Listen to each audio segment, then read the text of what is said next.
Hello, I'm Zahid, and thank you for clicking this video. It's currently evening time at my college's campus, and I often spend long days at my college, so there's sort of evidence to that. And before I booked my Uber to go home, I thought it would be nice for me to record a video and continue to read Moon of the Crusted Snow by waubgeshig. So for the past few weeks now, I've been reading Canadian literature because I am a part of a reading club at my community college, and it's been really interesting for me and very moving. Um, to just sort of go back to the few chapters that I've read from chapter 1 to 4, we're sort of introduced to this sort of small community in the northern part of Canada known as the Anishinaabe community.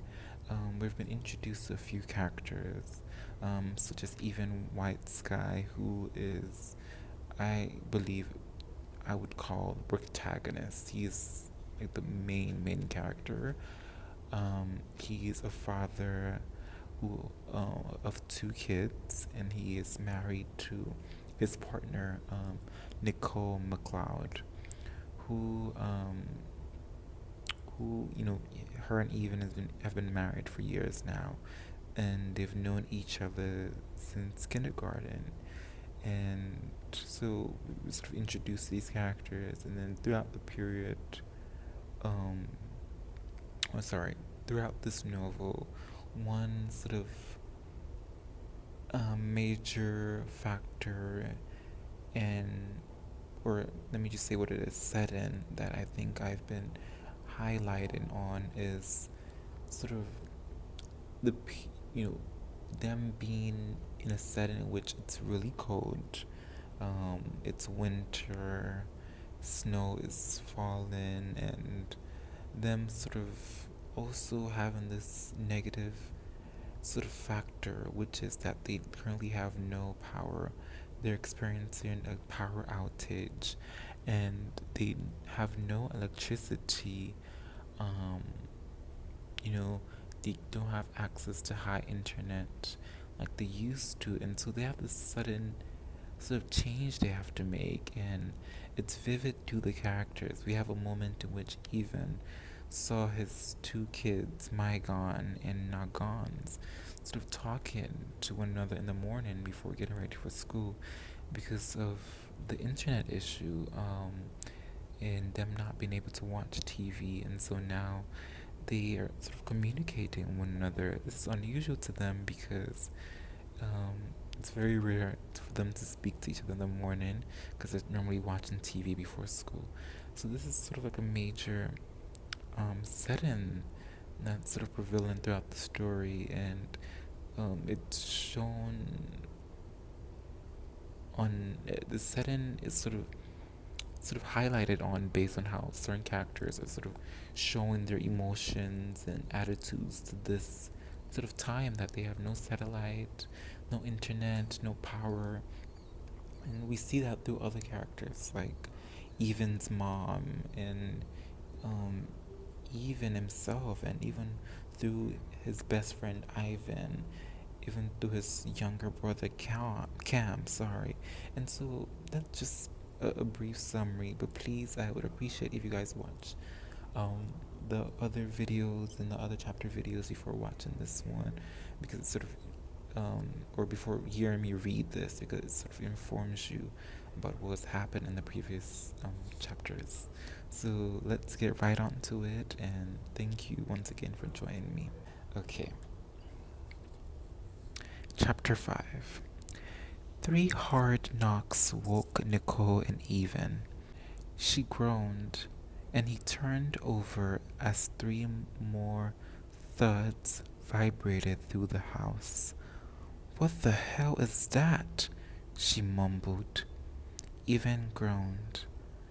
I'll go check. He got out of bed in his t-shirt and boxer shorts in the gray pre-dawn light. At the door, he recognized the familiar silhouette of Isaiah. who smiled mischievously at Evan's sleep-rumpled state and walked in.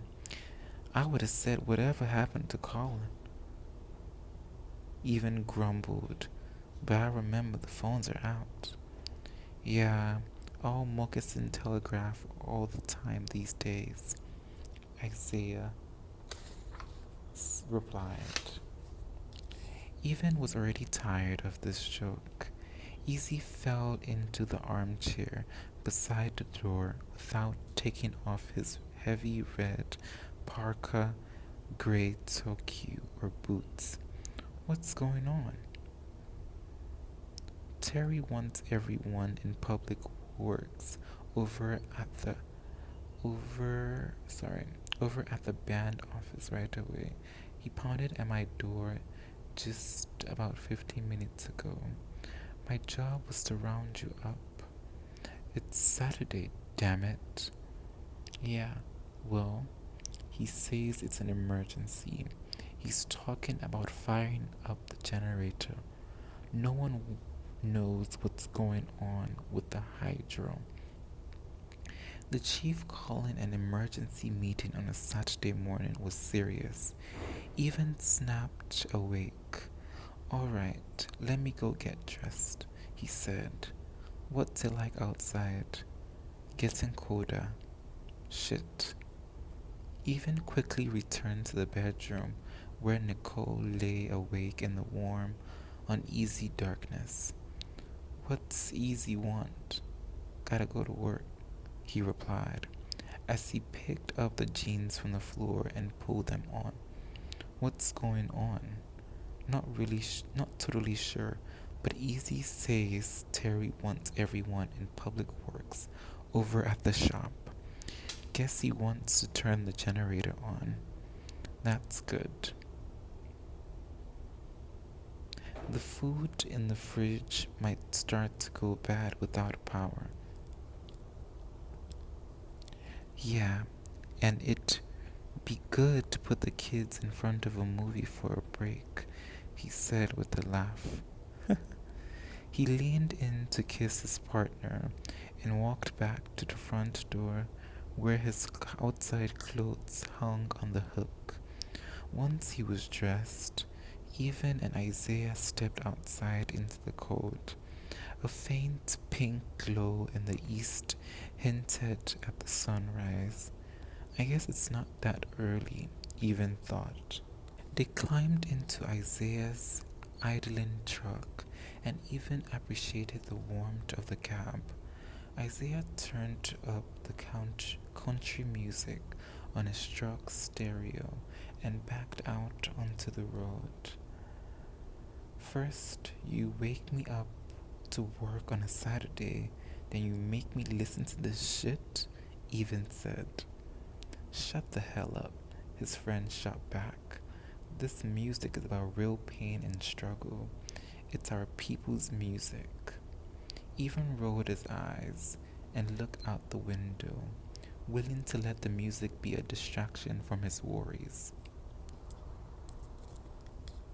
He loved his friend like a brother. They'd been through almost everything together, hunts, hardships, and heartaches. But he couldn't stand Isaiah's taste in music. Each house the truck passed was dark. There wouldn't be much activity in these homes this early on a Saturday anyway, but every unlit window was hard to ignore. As the late fall sun began to peek over the horizon, its low angle cast tiny shadows behind the bigger chunks of gravel spread across the route. The shallow streams and deep ditches on either side were frozen solid. The truck rolled through the village to the outskirts on the other side of town. The black spruce trees closed in around them as they approached the generating station by the shop. The reverberating echo of a slide guitar faded slowly as Isaiah lined his truck up with the 6 other pickup trucks in front of the high brick building. He smiled as he parked, no doubt amused that he had made even endure another country song. Terry McGee's, the chief, stood near the green front door with Evan's father, having a smoke. Even wasn't surprised to see Dan there. He was head of the band's public works department and would be instrumental in any decisions that needed to be made. Even and Isaiah got out of the truck and approached the 2 older men. The huge white diesel tanks that loomed over the shop were stained a deep orange by the rising sun. The sky above was brightening into a more comforting azure. Minor Gizeb, Niniwag. Anishna, said Terry. Morning, they replied. Even noticed dark circles under Terry's eyes. He was only a couple of years older than Dan, but it was obvious that he wasn't getting much sleep recently. The chief took a drag from his cigarette and ran a hand through his coarse hair. His short hairstyle caused his wiry hair to puff out around his ears, and he looked just as he had for as long as Even could remember, a reassuring constant in band life. The chief wasted no time. We don't know what's going on with the power, or the cell phones, or the TV. He looked at the 2 young men. Dan had already been briefed, so he stood slightly out of the circle, looking to the sunrise. We have no communication with anyone from Hydro, he continued. The satellite phone's not working, and we can't pick up anything on the other end of the old shortwave radio. Before people start getting worried or acting crazy, we're gonna fire up the generators. We'll at least be able to hold them over through the weekend into next week if we need to. Even and Isaiah nodded, then looked at each other cautiously. Terry noticed. Don't shit your pants, he said. We have dealt with this before. These things go out all the time. It's just been a while since all of them were down at the same time. We'll get the lights on for the weekend and regroup Monday. Then Dan took over. Tyler, JC, and a couple of the other boys are in there right now, he said, gesturing over his shoulder into the building. They're getting the generators ready to fire up. We were scheduled to test them next week anyways. This is a good chance to do a run through. Even breathed out in relief. A bit embarrassed, he'd been so worried. Joanne is down at the band office getting ready to print off notices, Terry continued. Tyler's mom was one of the band administrators. In a small community, family members worked together all the time. Terry and Dan had been friends since childhood, and JC McGee's, who was inside running tests, was Terry's son. We're going to tell people that we've turned the generators on so no one's food goes bad and so they can get their houses warm. If the power doesn't come back over the weekend, we're gonna have a community meeting Monday afternoon at the band office. I brought you guys here because I thought we needed more maintenance done inside before these machines fire up. But it looks like it's under control. Excuse me. The loud cranking of an engine echoed off the walls of the shop, and one of the generators roared into operation. So we just need you two to deliver the flyers, said Terry. Fuck, really? Said Isaiah. What's your problem? I don't want to go door to door on a Saturday morning. You just have to drop them off, dumbass. The power's gonna be on, so it's not like anyone will be demanding answers from you. Even chuckled. What's so funny, Tweedledum? Prodded the chief. Nothing. Okay then, get your asses to work. We'll update you later. Even looked at his father, and Dan gave him an easy smile back. The sun was up and shining through the dust on the windshield as they drove back east into the heart of the community to pick up the notices from the band office. Songs of heartache and liquor blared again inside the cab. The fingers of Isaiah's left hand were curling into different positions as it rested on the steering wheel. Don't tell me you're actually learning this shit. Huh? Isaiah looked to Even, then down at his fingers positioned in a C chord on an air guitar. Oh, yeah, I was just playing along in my mind. What happened to your taste, man? You used to play the good stuff. Even shook his head. Isaiah sang along in a nasally twang as Even sat back and thought fondly of the heavy metal they'd listened to as teens. They rode to a stop in front of the green single-story building that housed the band office, the school, and the health center. Even stepped out of the truck to run in and get the flyers. He pulled the glass front doors open to find Joanne Birch waiting for him at her desk. Hold on, just printing them off now, she said, without looking up from the computer screen. I guess everything's working up there. Her brown hair fell in two tight braids that draped over her black hoodie, emblazoned with the Res logo, an outline of three spruce trees on the white, yellow, red, and black background of the four direction circle. Seems to be, he replied. Everything here working? The computer and the lights are on. All systems go, I guess. When's the last time the lights were on in here on a Saturday? Beats me. I ain't never work on a Saturday. It's the band office. They chortled and Even gazed out over the spacious lobby as he waited. Its walls were linked with local art, and a birch bark canoe hung from the beams below the skylight. You guys staying warm at home? Even asked. Yeah, Tyler had the furnace going pretty good. Didn't even notice the power was off until it was time to make breakfast yesterday. Tyler, who worked with Even and Isaiah, was a few years younger than they and still lived at home.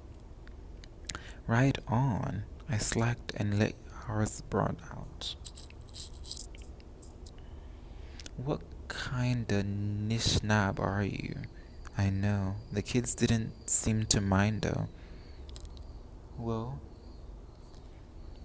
good thing you can at least put some videos on the TV now. I bet their patience is wearing thin. You're lucky you got a good quay at home to raise them right. Even nodded. His heart fluttered. Joanne rode over to the printer, then back over to him, and handed over the stack of sheets. All right, excuse me. Here you go. Have fun. As he stepped outside, Even looked down at the flyer he was to distribute. Notice: community-wide power outage. Emergency power generation in effect until further notice. Please conserve energy where possible.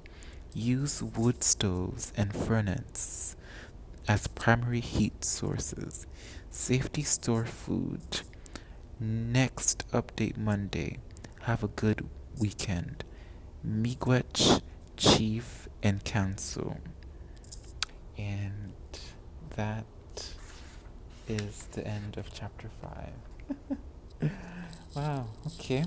So, based on sort of what we just read, chapter 5 just gives us a little bit more instinct on the setting and how so this period is urging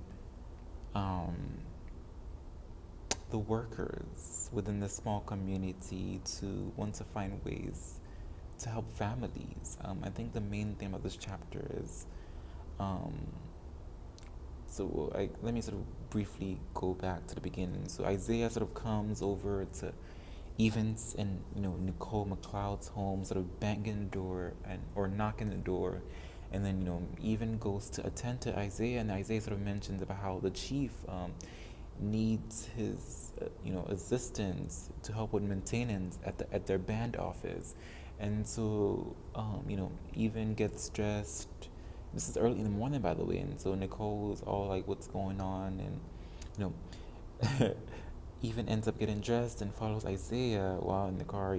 They have a little funny moment, which Isaiah is playing all these country music that Even obviously is not a fan of, because they grew up listening to heavy metals, and so we have a little funny moment between Isaiah and Even as they drive to reach the band office. And when they reach the band office, we meet Terry, who's sort of like the chief, and he has a son named Tyler, and then but basically when they get there, they see obviously we also read that Dan, which is who is Evan's dad, was also with Terry, and Terry, who's the chief, sort of telling them how they sort of wanted to power on the generators so that citizens or people within the community could have some sort of source of electricity at least, because this is sort of like a sudden change, and again the setting is really prevalent. And so it's sort of interesting how Evan and Isaiah then come together and sort of are willing to assist with this, and then they end up sending like a notice. They have to sort of send a notice to the community that this is what's going to be happening, and this is what's going on, sort of. And yeah, and chapter 5 was not that much, but it sort of again emphasized on the setting and highlights how important trying to adapt to this sudden negative factor in their lives, and this sudden change is so interesting to me as I continue to read this book. And so as we continue to read together and hear sort of discuss together, I think it's important to think about the setting and the characters' sort of attitudes towards this setting within this community. Once again, thank you so much for joining me. This video is not like the usual sort of bright outside during the daylight, because whenever I do my outdoor videos, it's normally like bright outside. But I decided to just read a little before I go home after studying. And so thank you for joining me once again. I hope you enjoyed this video, and I hope you have a wonderful one. Last but not least, also please like, subscribe, and comment if you truly enjoyed this video. Bye.